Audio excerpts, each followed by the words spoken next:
अस्सलाम वालेकुम। आप देख रहे हैं पॉडकास्ट विद एमजी बाजवा। आज जो टॉपिक जो हम डिस्कस करेंगे पॉडकास्ट के अंदर वो है कि एनवायरमेंटल इश्यूज़ जो हैं कराची के वो क्या हैं। हमने देखा है कि कराची के अंदर सीजनल गैप भी आ गया है, गर्मियाँ ज़्यादा रहती हैं, सर्दियों का मौसम बहुत कम रहता है और फिर एक बाहर का मौसम होता था वो नज़र नहीं आता, ख़ज़ां का मौसम है वो नज़र नहीं आता। क्या चेंज हो रहा है कराची के अंदर? कराची के लोगों की सेहत किस तरह मुतासर हो रही है? क्या इम्पैक्ट होगा जो ये इन्वायरमेंटल चेंजेस हैं?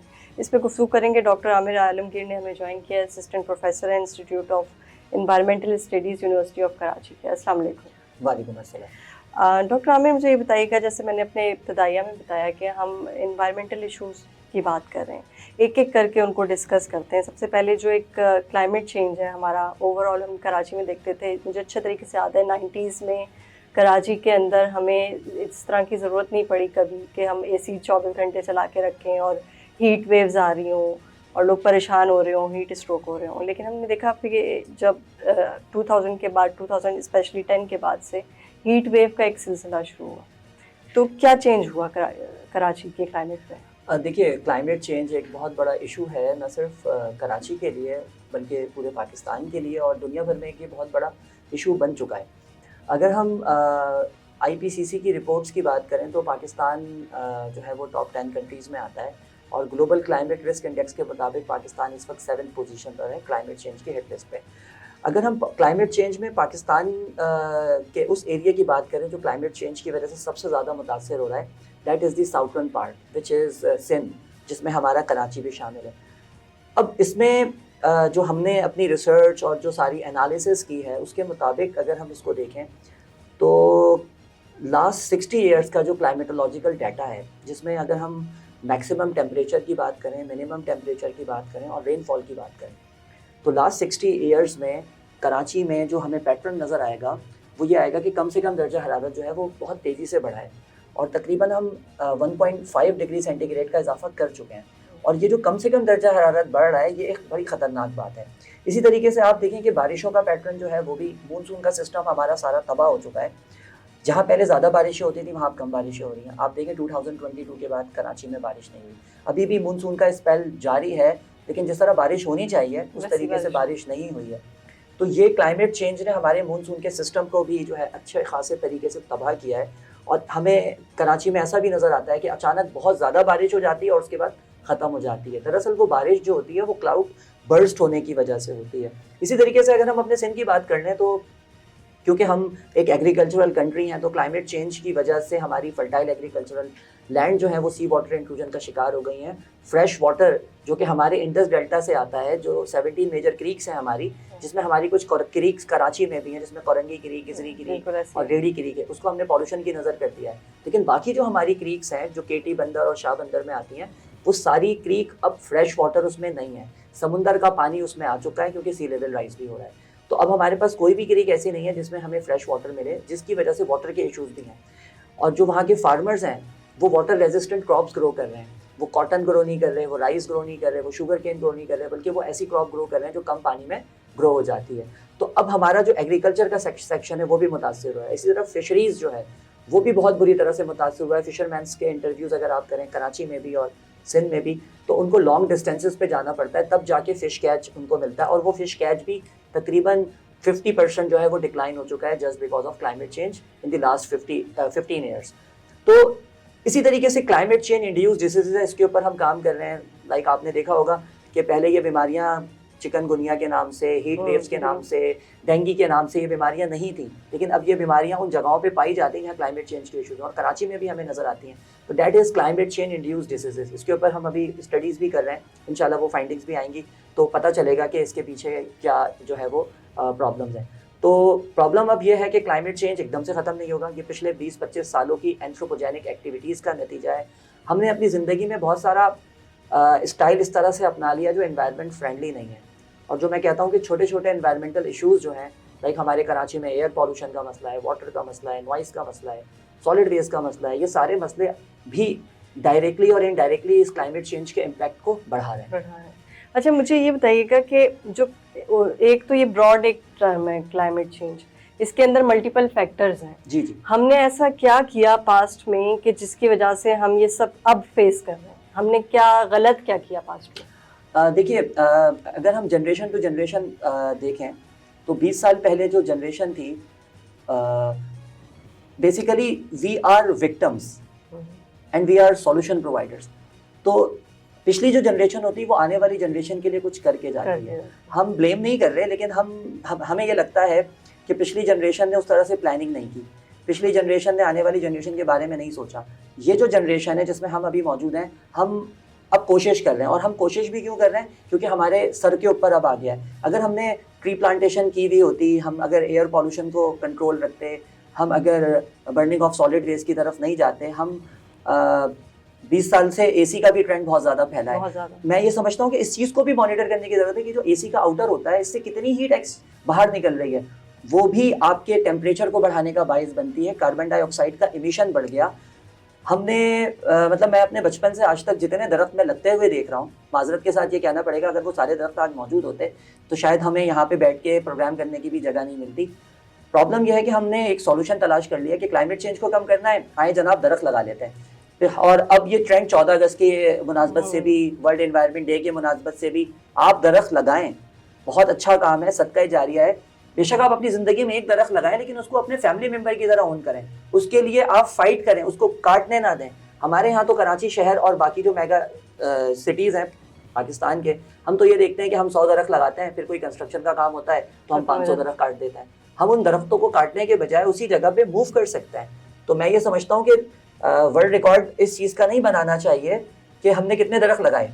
मेरे ख्याल में वर्ल्ड रिकॉर्ड इस चीज़ का बनना चाहिए कि हमने कितने दरख्त बचाए। और मैं ये चाहूँगा आपके इस प्रोग्राम से कि इस 14 अगस्त पे हम दरख्त लगाएं, और दरख्त को लगाने के साथ साथ हम दरख्त बचाने की भी तहरीक जो है वो स्टार्ट करें, क्योंकि दरख्त जो होते हैं, जो अर्बन ट्रीज होते हैं, वो एक बहुत अहम किरदार अदा करते हैं। आपकी कार्बन डाइऑक्साइड को एब्जॉर्ब करते हैं और आपके जो एटमॉस्फेरिक टेम्परेचर होता है उसको कंट्रोल करते हैं। तो कराची का हीट बजट जो है वो बुरी तरह से मुतासिर हो चुका है, जिसकी वजह से हम ये प्रेडिक्शन दे रहे हैं कि आने वाले 2-3 सालों में कराची 50 डिग्री सेंटीग्रेड को क्रॉस करेगा, और जो फील लाइक टेम्परेचर है वो मोर देन 60 डिग्री सेंटीग्रेड हो जाएगा, जिसकी वजह से हीट वेव्स आएंगी और वो हीट वेव्स बहुत ज़्यादा लोगों को मुतासिर करेंगी।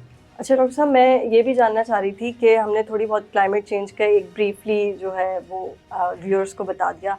अब हम थोड़ा सा बात कर लेते हैं एयर पोल्यूशन की। हम देखते हैं, आपने जैसे बताया कि दरख्त हमने सेव नहीं किए, काटे ज़्यादा हमने, और लगाए तो हम एक दरख्त और काटते हम 10 दरख्त हैं।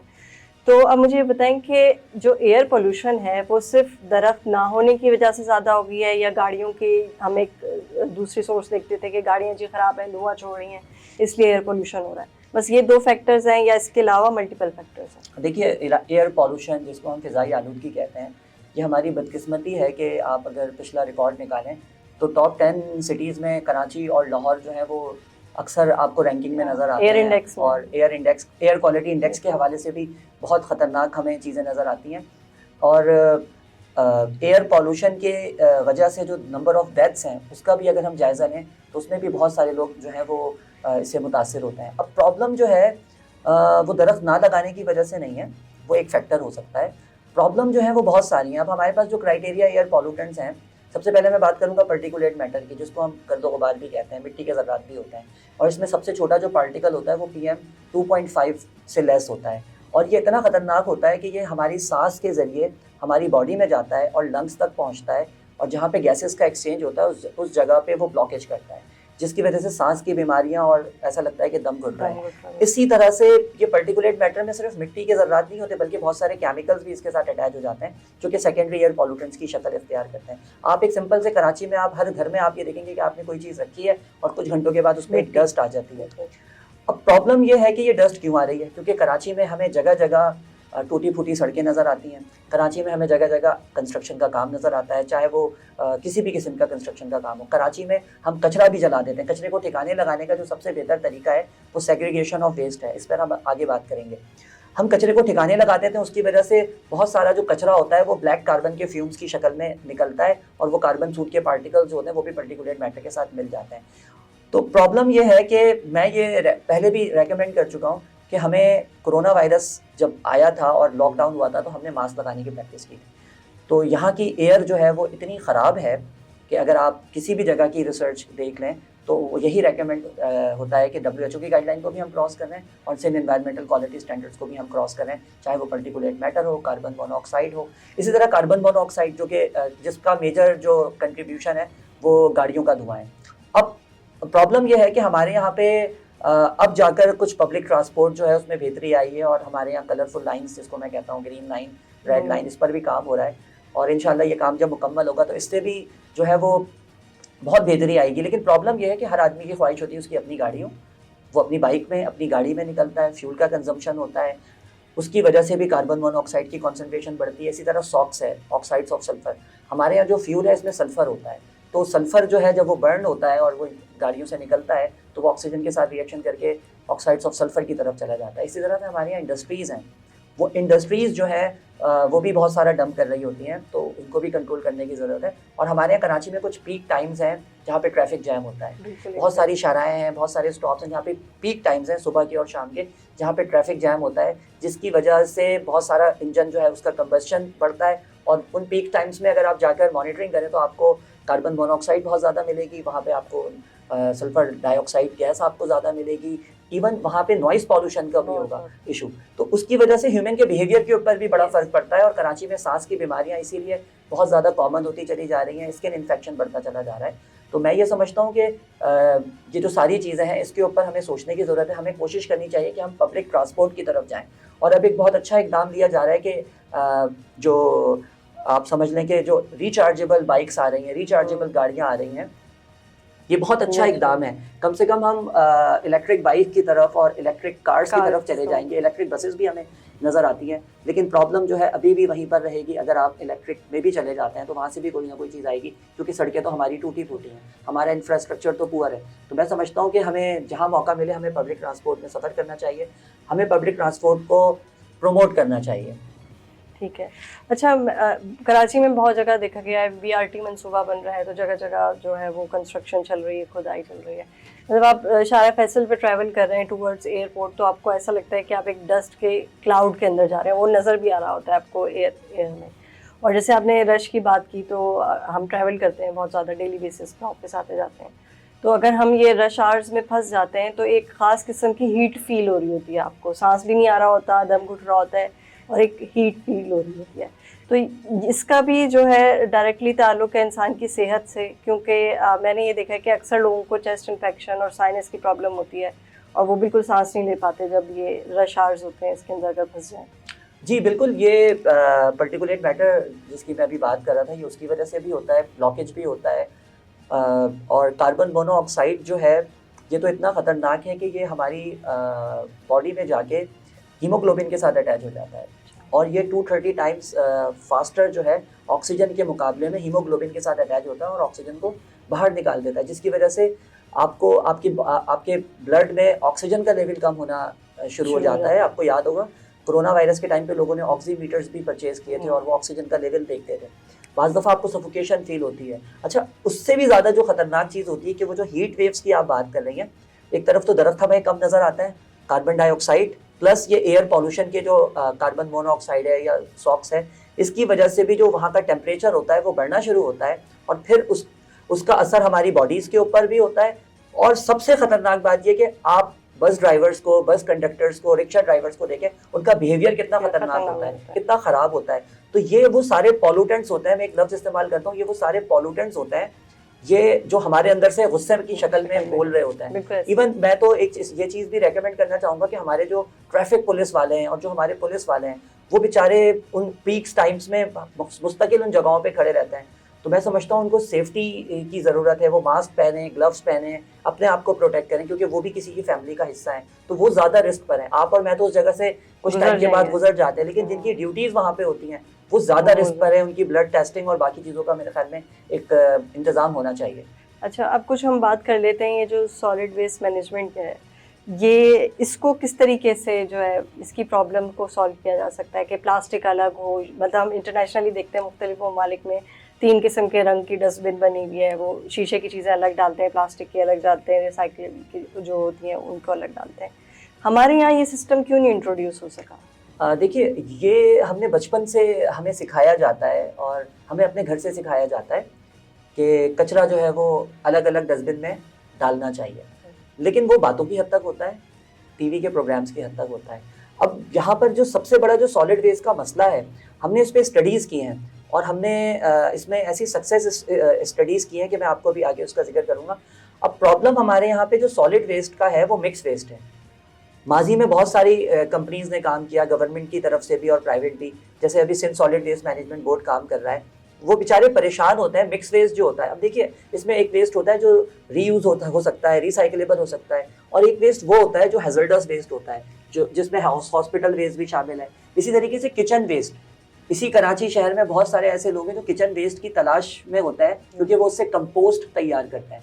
और कंपोस्ट के बारे में सिर्फ अभी मैं इतना ही कहना चाहूँगा कि इट्स अ सॉइल कंडीशनर, कि अगर आप प्रॉपरली किचन का वेस्ट, जिसमें आपके फ्रूट्स के, सब्जियों के पील्स होते हैं, चाय की पत्ती होती है, जो भी इस तरह का वेस्ट होता है, वो आप अगर दे दें, वो ऑर्गेनिक होता है, तो उससे कंपोस्ट तैयार किया जाता है और वो लोग अब इसके आपको पैसे भी देते हैं। इसी तरीके से आप पेपर को अलग कर लें, प्लास्टिक को अलग कर लें, मेटल को अलग कर लें, इन तमाम चीज़ों को अगर आप अलग कर लें तो आपके पास वेस्ट बचा क्या? क्योंकि जो बायोलॉजिकल वेस्ट था वो तो चला गया किचन का। तो असल में हमारे पास फुर्सत नहीं है।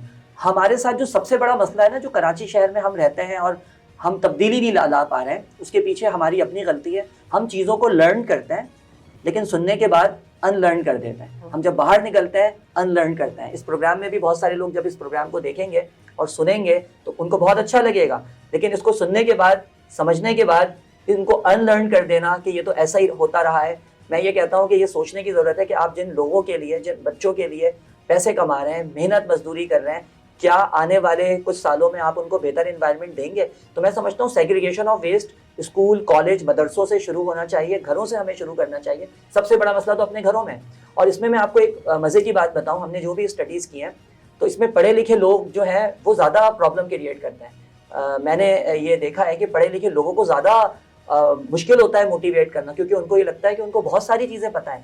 आप अगर यही देखें कि हमारे यहाँ अगर वेस्ट पिकर्स ना हो, जो कचरा चुनने वाले हैं, अगर ये ना हो तो कराची एक बहुत बड़े कचरे का ढेर बन जाए।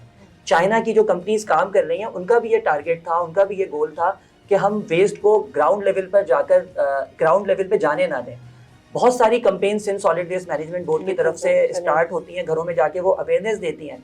तो जो छोटे इलाके हैं, लो इनकम एरियाज, वहाँ पे लोग फिर भी बात सुन लेते हैं, लेकिन जो मिडिल इनकम और हाई इनकम एरियाज के लोग हैं वो उनको एंटरटेन तक नहीं करते। इसी तरीके से आप देखें फूड कोर्ट्स हैं, बड़े बड़े शॉपिंग मॉल्स हैं, वहाँ पर भी तो अलग अलग डस्टबिन रखे जा सकते हैं। वहाँ तो पढ़े लिखे लोग आते हैं। हमने वहाँ पे भी सर्वे किया और हमने देखा कि पढ़ा लिखा जो शख्स होता है वो सबसे ज़्यादा प्रॉब्लम क्रिएट करता है। इसके लिए मैंने एक टर्मिनोलॉजी निकाली है, हम उर्दू में लिखते हैं ना अनपढ़।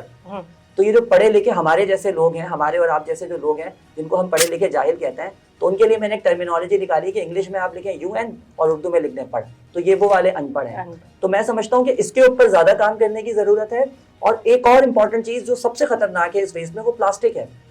प्लास्टिक वेस्ट वैसे ही हमारे लिए इतनी प्रॉब्लम्स कर चुका है। इतनी सारी जगहों पे ये प्रेडिक्शन दी जा रही है कि आने वाले कुछ सालों में 2040 के बाद हमें समुद्रों में मछलियों की जगह प्लास्टिक होगा। और प्लास्टिक की थैलियों पे अभी पाबंदी लगाई हुई है। मैं खुद देखता हूँ दुकान वाले ने लिख के लगाया हुआ है कि एक हुकूमत की तरफ से पाबंदी है, लेकिन वो आपको एक प्लास्टिक का चॉपर देगा।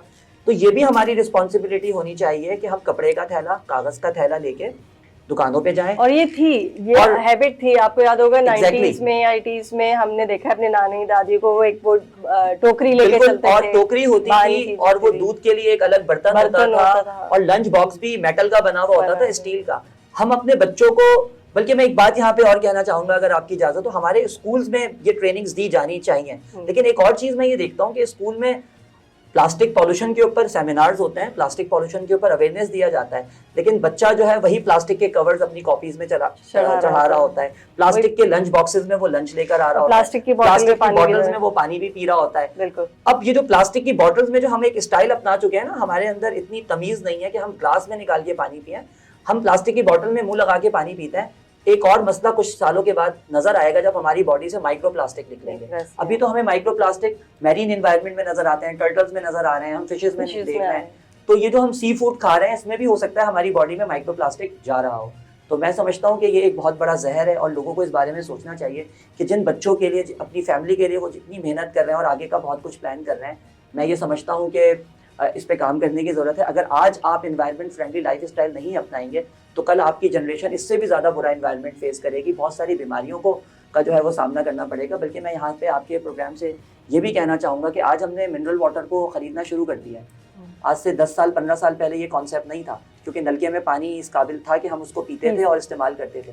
आज हम मिनरल वाटर पे चले गए और हर किस्म का मिनरल वाटर हम खरीदते हैं और पीते भी हैं, जो कि बेसिकली प्यूरिफाइड वाटर है। बिल्कुल। तो क्या अब हम इस चीज़ के लिए तैयार हैं कि आने वाले कुछ सालों के बाद हम ऑक्सीजन के सिलेंडर्स परचेज करेंगे, क्योंकि ये हवा जो है ये हमारे सांस लेने के काबिल रहेगी। तो उस वक्त फर्स्ट प्रायोरिटी वो ऑक्सीजन का सिलेंडर होगा, मिनरल वाटर बाद में आएगा। तो खुदारा मेरी ये आपके प्रोग्राम से ये तमाम लोगों से रिक्वेस्ट है कि थोड़ा सा इस पर काम करें, इस पर थोड़ा सा टाइम स्पेंड करें, अपने घर में कुछ ऐसे सेटअप्स करें कि जिसकी वजह से ये पॉल्यूशन और ये जो चीज़ें हैं ये कम करने में मदद आपको मिले। अच्छा डॉक्टर साहब, बात तो बहुत अच्छी की आपने कि ये वाटर के हवाले से जो हम मुख्तलिफ फिल्टर प्लांट से जो है बॉटल परचेज करते हैं, हर घर के अंदर जो है वो डिस्पेंसर मौजूद है और वो वाटर यूज़ कर रहे हैं। लेकिन वाटर यूज़ करने का एक रीज़न क्रिएट भी तो शायद हुकूमत ने किया है, या हम इंफ्रास्ट्रक्चर की प्रॉब्लम कह लें कि हमसे जो हमसे गलतियाँ नहीं, हमारे बड़ों से जो गलतियाँ हुई हैं हम उनकी बात करेंगे कि पानी इस काबिल रहा नहीं कि हम पिएं। क्यों नहीं रहा इस काबिल? इसलिए क्योंकि सीवरेज की लाइन में जो है वाटर की लाइन जो है वो मिक्स हो रही है, घरों में सीवरेज का पानी आ रहा है, लोग अवॉइड कर रहे हैं क्योंकि बहुत बीमारियाँ हुई इस वजह से। या कराची में उतना पानी ही नहीं आ रहा, मेगा सिटीज़ में जितनी कंजम्पशन है और जितनी डिमांड है उस हिसाब से पानी नहीं मिल रहा है, इसलिए लोग जो है वो अल्टरनेट की तरफ जा रहे हैं। तो ये जो वाटर पॉल्यूशन है इसने कितना डिस्ट्रॉय किया है कराची को या मेगा सिटीज़ को?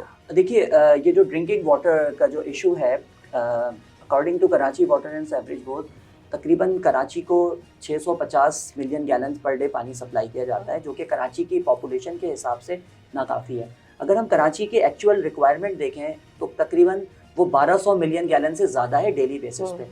तो ऑलमोस्ट हमें 50% पानी मिल रहा है, और जो 50% पानी हमें सप्लाई किया जा रहा है from Karachi water and sewerage board, उसमें प्रॉब्लम यह है कि जगह जगह पानी चोरी भी होता है और लोग जो है वो पानी की लाइंस को तोड़कर वहाँ से पानी चोरी करते हैं। और जगह जगह हमारे यहाँ मुख्तलिफ लोग कंस्ट्रक्शन के कामों में भी इन्वॉल्व होते हैं और जगह जगह हमें गटर का पानी भी बहता हुआ नजर आता है। तो ये जो क्रॉस कंटेमिनेशन है, इसकी वजह से कराची में आप अगर मुख्तलिफ रिसर्च आर्टिकल्स का जायज़ा लें, मेरी अपनी भी रिसर्च है, तो कराची का जो पानी है वो 70% पानी जो है वो पीने के काबिल नहीं है, वो फीकली कंटेमिनेटेड है। यानी कि फीकली कंटेमिनेटेड का मतलब उसमें बीमारी फैलाने वाले जरासीम है, और ये वो जरासीम है जो गटर के पानी की लाइन के जरिए आ रहे हैं। अच्छा, अब हमारे यहाँ प्रॉब्लम यह है कि हमारे यहाँ मलीर और लियारी रिवर के जरिए सारा डोमेस्टिक और इंडस्ट्रियल वेस्ट वाटर अरेबियन सी में डंप किया जाता है विदाउट ट्रीटमेंट, और अगर पीछे से कोई ट्रीटमेंट भी होती है तो वो सारा कुछ मिक्स हो जाता है। तो ये जो छोटी छोटी जो गटर की लाइंस होती हैं, इसके साथ साथ पीने की पानी की लाइंस भी चल रही होती हैं। होना तो ये चाहिए कि राइट हैंड पे अगर पीने के पानी की लाइन है तो बिल्कुल लेफ्ट हैंड पे कहीं दूर जाकर गटर के पानी की लाइन हो। तो ये जो क्रॉस कंटेमिनेशन हो रही है, और फिर पुराना डिस्ट्रीब्यूशन सिस्टम है, इतने सालों से हमने इसको अपग्रेड नहीं किया, तो ये जो क्रॉस कंटेमिनेशन है इसकी वजह से वाटर बॉर्न डिसीजेज बढ़ गई। आप अब बहुत सारी ऐसी चीज़ें अवेलेबल हैं कि आप कोई टेस्ट करके ये मालूम कर सकते हैं कि आपके घर जो नलके में पानी आ रहा है वो पीने के काबिल है या नहीं है। इसी तरह वाटर की केमिस्ट्री है कि बहुत इंपॉर्टेंट है। तो हम वाटर की क्वालिटी के ऊपर बात नहीं करते जिसके ऊपर हमें बात करनी चाहिए। अच्छा, और वाटर क्वालिटी के हवाले से एक आम आदमी के पास नॉलेज भी नहीं है। अच्छा, और अगर नॉलेज कहीं से मिलती है तो शायद हम उस नॉलेज को लेना भी नहीं चाहते। अब हम आरओ प्लांट से की बात करें, अगर जो हम कराची में हमें जगह जगह हमें नजर आते हैं, हर गली मोहल्ले में 2-3 आपको मिलेंगे। इसमें प्रॉब्लम ये हुई कि जब आपके और मेरे घर पानी नहीं आया तो हमने ग्राउंड वाटर हासिल करना शुरू कर दिया, और आलम यह हुआ कि हम 100 फीट से हमने शुरू किया और अब हम 300-300 फीट तक चले गए। अब प्रॉब्लम यह है कि 300 फीट पे भी हमें पानी नहीं मिल रहा, क्योंकि आपके और मेरे मोहल्ले में आरओ प्लांट्स लगे हुए, कोई पूछने वाला नहीं है, ना वो किसी से रजिस्टर्ड है, ना उनका पानी टेस्टेड है। वो ग्राउंड वाटर हासिल करते हैं और बोरिंग का पानी जो होता है उसको आरओ प्लांट से गुजारते हैं। वो कौन सा सॉल्ट ऐड कर रहे हैं, हमारे पास इतना टाइम नहीं होता कि हम उसको चेक करें। हम अपने घरों में वो कैन खरीदते हैं 30 रुपए 40 रुपए का, मेरे ख्याल में 10 लीटर का कैन इजीली कराची में अवेलेबल है। और जो अच्छी कंपनीज हैं वो जाहिर सी बात है वो 19 लीटर वाला कैन जो है वो 400 300 ये उनके रेट्स हैं, और उनका बाकायदा एक मॉनिटरिंग का सिस्टम है। तो एक गरीब आदमी किसी जगह जाके सस्ते दामों वो पानी खरीदता है, उसको अवेयरनेस भी नहीं होती। और प्रॉब्लम ये होती है कि वो जो कैंस होते हैं वो इतने गंदे होते हैं कि उसमें भी बीमारी फैलाने वाले जरासीम मौजूद होते हैं। जो आरओ प्लांट जो बन रहा है, जहाँ पे जिस दुकान पे तैयार हो रहा है, वहाँ पर इतनी अनहाइजेनिक प्रैक्टिसेस होती हैं कि वो छोटे बच्चों को इन्होंने इन्वॉल्व किया हुआ होता है, और उसकी जो ट्रांसपोर्टेशन का तरीका है, डोंकी कार्ट के जरिए, वो मोटरसाइकिल कार्ट के जरिए वो ट्रांसफर हो रहा होता है, और जिस जगह वो जिस टैंक में आरओ प्लांट का पानी बना के स्टोर करते हैं उन टैंक्स की भी वो सफाई नहीं होती। तो इसके ऊपर भी काफ़ी सारी रिसर्चेस चल रही हैं। तो मैं ये समझता हूँ कि लोगों को इस चीज़ के ऊपर जो है वो फोकस करना चाहिए, क्योंकि गवर्नमेंट गली मोहल्लों में आके छापे नहीं मारेगी। लोगों को चाहिए कि ऐसी शॉप्स पे हरगिज़ वो आरओ प्लांट का पानी ना लें, सस्ते की तरफ ना जाएं, थोड़े से पैसे खर्च करके अगर कोई ऐसी दुकान है, कोई ऐसी जगह है जहाँ पे उनको श्योरिटी है, या उसका पानी टेस्ट करवा लें और फिर उसके बाद उस पानी को इस्तेमाल करें, क्योंकि पानी के बगैर जो है वो हमारी ज़िंदगी अधूरी है। तो मैं समझता हूँ कि ये चीज़ बहुत इंपॉर्टेंट है कि हम उस वाटर क्वालिटी को भी टेस्ट करें, बजाय इसके कि हम उस पानी को बगैर टेस्टिंग के पीना शुरू कर दें। अच्छा, जो पुराने ज़माने में हमारे यहाँ रिवाज था कि पतीलियों में पानी डाल के उबालते थे 5 मिनट उसको, और उसके बाद उसको कूल डाउन होने देते थे, फिर वो ड्रिंकिंग वाटर की सूरत में आता था, टैप वाटर। जी जी। तो क्या एक वो हम बचपन से तो हम यही सुनते आ रहे हैं तब के काबिल इस्तेमाल पानी है ये, अब आप पी सकते हैं। अभी जो आरओ प्लांट से पानी आ रहा है उसके लिए क्या, उसे दोबारा बॉयल करें, क्या करें उसको? देखिए, जो हमारा जो नेचुरल वाटर है, जो अल्लाह तबारिक व तआला के हुक्म से उसके अंदर जो मिनरल्स हैं, उसका जो पोटेंशियल है ना, उसका तो कोई नेमुल बदल हो नहीं सकता। अगर हम नलके के पानी को उबाल कर इस्तेमाल करें तो वो जो मैंने मेंशन किया था बीमारी फैलाने वाले जरासीम, वो तो ख़त्म हो जाएंगे। लेकिन कुछ मेटल्स, कुछ पॉइंट्स ऐसे हैं कराची में जहाँ पे हैवी मेटल्स आ जाते हैं, तो वो हैवी मेटल्स ख़त्म नहीं होते। अच्छा, अब आरओ प्लांट्स में जो सॉल्ट मिलाया जा रहा है, वो सॉल्ट कौन सा है? उसमें कैल्शियम, मैग्नीशियम, सोडियम, पोटेशियम, बस वो डाल दिया जाता है। उसकी सोर्स क्या है, वो किस फॉर्म में है, इसको स्टडी करने की ज़रूरत है। और उस पानी को अगर आप उबाल के पिएंगे तो उसको भी देखने की ज़रूरत है, क्योंकि आरओ से माइक्रो ऑर्गेनिजम्स भी रुक जाते हैं। जो आरओ का मेम्ब्रेन होता है उससे बीमारी फैलाने वाले जरासीम रुक जाते हैं। लेकिन जब वो कंटेनर्स में ट्रांसफ़र होता है, जो ट्रांसपोर्टेशन होती है, और हमारे आपके घरों में जिस तरह से उसको रखा जाता है, वहाँ से भी जो है कंटेमिनेशन जो है वो होती है। इवन हम तो इतने बुरे लोग हैं कि हम सबकी बात छोड़ दें आप, हमें तो ये ख्याल ही नहीं रहता कि हम अपने घरों के अंडरग्राउंड टैंक्स को साफ करें। अगर Karachi water and sewerage board की तरफ से बहुत सारे ऐसे पॉइंट हैं जहाँ पे पानी सही आता है, हमारे टैंक्स में आके वो पानी खराब हो जाता है, तो नीचे वाला और ऊपर वाला जो टैंक है, हमें चाहिए कि हमें उसकी भी प्रॉपर 3 महीने के बाद सफाई जो है वो कम से कम हमें करवानी चाहिए, और किसी अच्छे प्रोफेशनल से करवानी चाहिए। हम मजदूरों से लाके अपने टैंक्स की सफाई करवा रहे होते हैं, जिनकी अपनी हाइजेनिक कंडीशंस के ऊपर जो है वो एक बहुत सवालिया निशान है। बिल्कुल ऐसे ही है। थोड़ा सा जो है वो हम नॉइस पोल्यूशन पे भी बात कर लेते हैं। कराची में ट्रैफिक, बेहंगम ट्रैफिक है, हज़ारों की लाखों तादाद में गाड़ियां नज़र आती हैं, इसी तरह बाइक्स नज़र आती हैं, एक रेस लगी हुई होती है सुबह से लेकर रात तक, आने जाने के लिए जगह नहीं मिलती। ये जो नॉइस पोल्यूशन है, ये कितना इफेक्ट कर रही है लोगों को? देखिए, नॉइस पोल्यूशन जिसको कहा जाता है जहरीला शोर, और कराची में हमें ये जहरीला शोर बिल्कुल एयर पोल्यूशन वाली बात में मैंने मेंशन किया था कि ट्रैफिक जैम्स, कंजेशन, और हम हॉर्न बजाते हुए जा रहे होते हैं। देखिए, ये कंटिन्यूस जो है ना, हम इस वक्त, अगर मैं ये कहूँ कि मैं अपनी भी बात करूँगा कि हम नॉइस इंड्यूस हो चुके हैं। यानी कि पहले हमारा लहजा धीमा होता था, हम आराम से बात करते थे और आराम से सामने वाले की बात भी सुन लेते थे। अब हमें ऊंची आवाज़ सुनने की आदत है, तो हम कहते हैं जी आप क्या कह रहे थे, और बाज़ लोग जो अभी भी नॉइस सेंसिटिव होते हैं वो कहते हैं भाई आप आराम से बात करें। शायद मैं भी इस वक्त बहुत लाउडली बोल रहा हूँ, क्योंकि ये हमारे अंदर एक ये नॉइस की वजह से आया है।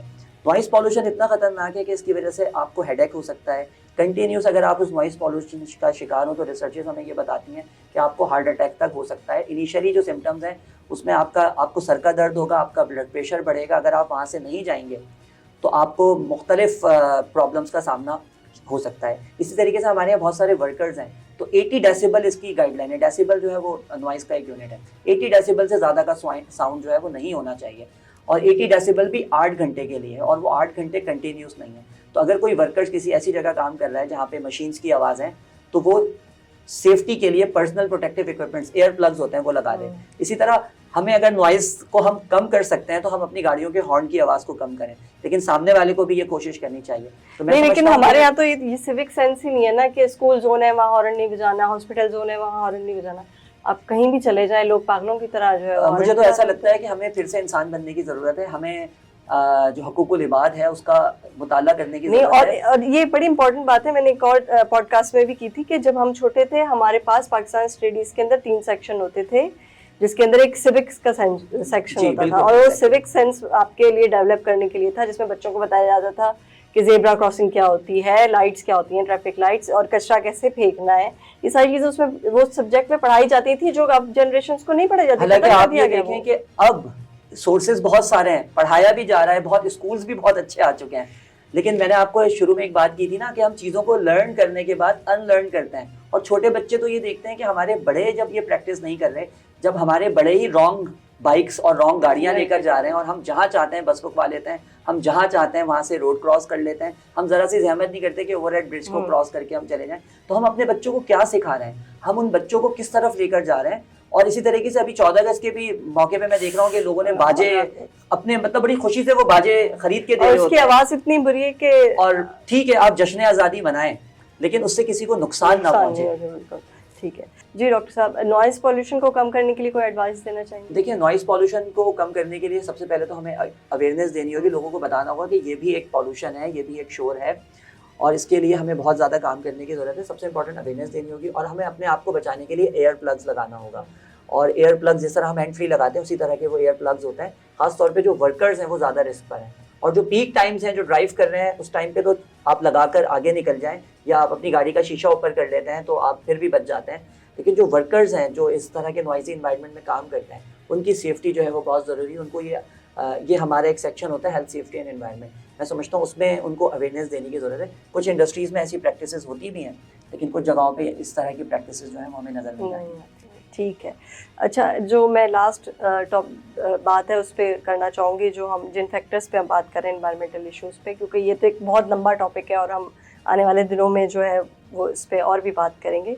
लेकिन जो सीज़न गैप हम देख रहे हैं, कराची में एक सीज़न होता था, बाहर का मौसम भी होता था, ख़ज़ां का मौसम भी होता था, सर्दी भी ठीक ठाक आती थी, गर्मियाँ होती थी, लेकिन अब 8 महीने गर्मी रहती है, कम से कम भी 8 महीने, और शदीद गर्मी होती है, और वो सर्दियों का मौसम जो है वो श्रिंक हो गया है, हमें ये नहीं पता चलता बाहर का मौसम कब आया, ख़ज़ां का मौसम कब आया। तो ये सीजन जो गैप है, जो सीज़न गैप है, ये आने वाले दिनों में बढ़ता जाएगा आने वाले सालों में, या ये बेहतर हो सकता है किसी तरीके से? देखिए, आज से कुछ सालों पहले मैंने ये बात कही थी कि एक टाइम आने वाला है जिसमें गर्मियाँ लंबी हो जाएंगी और सर्दियाँ बहुत सिमट कर छोटी हो जाएंगी। तो वो टाइम आ चुका है, और हम अगर लास्ट ईयर 2024 में अक्टूबर का महीना देखें तो उसमें हमें काफ़ी ज़्यादा टेम्परेचर मिला है, इस जस्ट लाइक जैसे जून जुलाई में होता है। और आप ये देखें कि मई के महीने में भी हमें गर्मी मिल रही है, और सर्दियां जो हैं वो उस तरीके से नहीं आ रही। और अगर सर्दी का जो सीज़न है 2 महीने का मुख्तसर सा, उसमें भी हमें वो टेम्परेचर नहीं मिल रहा है। तो ये सारी जो है ये इम्प्लीकेशंस हैं कि आप क्लाइमेट चेंज में बहुत बुरी तरह फंस चुके हैं, और हमारे जो 4 सीजन्स थे वो शॉर्ट हो गए। ऐसा ना हो कि हम 4 में से 3 और 2 सीजन्स में आ जाएं। तो अब क्योंकि हमने जितनी चीज़ें डिस्टर्ब की हैं कराची में भी और ख़ासतौर पे सिंध में भी, तो ये होगा कि आपका जो गर्मियों का सीज़न है ये 8 से 9 और 9 से 10 महीने तक भी जा सकता है। हमें आज से कोशिशें करनी होंगी, हमें वो सारी एंथ्रोपोजेनिक एक्टिविटीज़ को ख़त्म करना होगा, तभी हम क्लाइमेट चेंज से निपट सकेंगे। और इसमें भी हमें 15 से 20 साल लगेंगे। यानी कि अगर हमें इन सीजन्स को वापस लाना है तो हमें आज से काम शुरू करना होगा, और उन काम को उसका रिजल्ट सस्टेन करना होगा। उसका रिजल्ट हमारे आने वाली जनरेशन देखेंगे। ठीक है, बहुत शुक्रिया डॉक्टर आलमगीर मेरे साथ मौजूद थे, और उन्होंने बड़ी डिटेल में हमें बताया कि मेगा सिटीज़ में और पाकिस्तान में जो इन्वायरमेंटल इश्यूज़ हैं वो क्या चल रहे हैं और उसके लिए क्या होना चाहिए। ये एक बहुत वास्ट टॉपिक है, और मैं चाहूँगी कि मैं डॉक्टर आमिर को मज़ीद पॉडकास्ट में इनवाइट करूँ और हम 1 बाय 1 इन इश्यूज़ के ऊपर बात करें और उनका हल निकालने की कोशिश करें। इसी के साथ मुझे दीजिएगा इजाज़त। अल्लाह हाफ़िज़।